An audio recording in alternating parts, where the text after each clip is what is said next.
ગુજરાત ભાજપ લઘુમતી પ્રદેશ પ્રમુખ નાહિન કાઝીએ નર્મદા જિલ્લાની મુલાકાત કરી।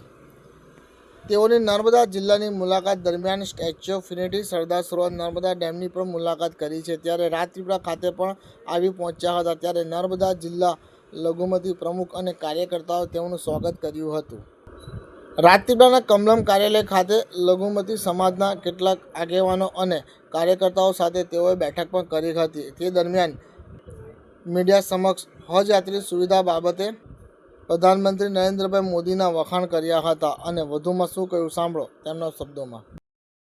સરકારની ઉપલબ્ધિઓ લઘુમતી સમાજને સારી એવી હજની સુવિધા સરકારે પૂરી પાડી છે। ખૂબ સરસ હજ 2025 અને 26ની ઐતિહાસિક હજો અત્યાર સુધીમાં કહેવાય એવી હજ સરકાર દ્વારા પૂર્ણ કરવામાં આવી છે।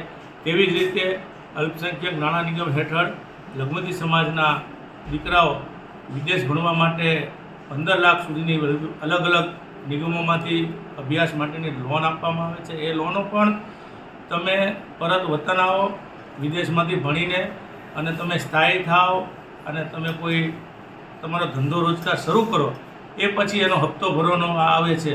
આવા છેલ્લા 3 વર્ષની અંદર 101 લોકો ભણવા ગયા લોન લઈને અને ત્યાંથી આવીને લગભગ 60 જેટલા ડૉક્ટર બનીને આવ્યા છે। એટલે આ પણ એક સીધી કાર્યકર્તા સુધી પહોંચે અને લોકો સુધી પહોંચાડીએ એવી જ રીતે અમે વિવિધ લાભાર્થીઓને મળીએ છીએ જેણે સરકાર પાસેથી વિવિધ યોજનાઓનો લાભ લીધો હોય, ઉજ્જવલા યોજના હેઠળ ગેસ કનેક્શન લીધું હોય, તેવી જ રીતે પ્રધાનમંત્રી શ્રી આવાસ યોજના હેઠળ મકાન લીધું હોય, તેવી જ રીતે તમે આયુષ્યમાન કાર્ડ હેઠળ 10 લાખ રૂપિયા સુધીની જે ઓપરેશનની સહાય છે હેલ્થની, એમાં કોઈ જો ઓપરેશન કરાયું હોય તો તેની સાથે ગેટ ટુગેધર કરીએ છીએ, તેની સાથે વાત કરીએ છીએ કે આ પૈસા ન હોત તો તમારા રિશ્તેદારનું તમારું શું થતું।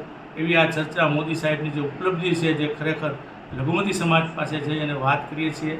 આ માટે આજે અહીંયા નર્મદા ખાતે રાજપીપળા ખાતે આવવાનું થયું।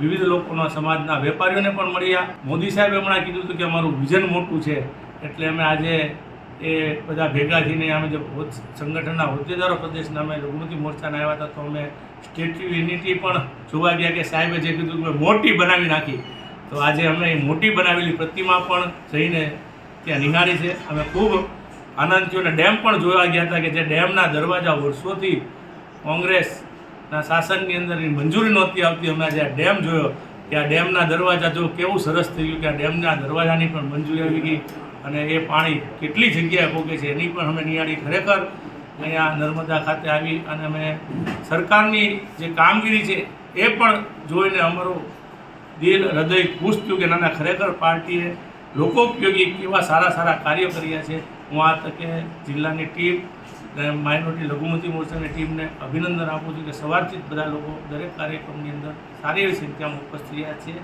જય હિન્દ, વંદે માતરમ।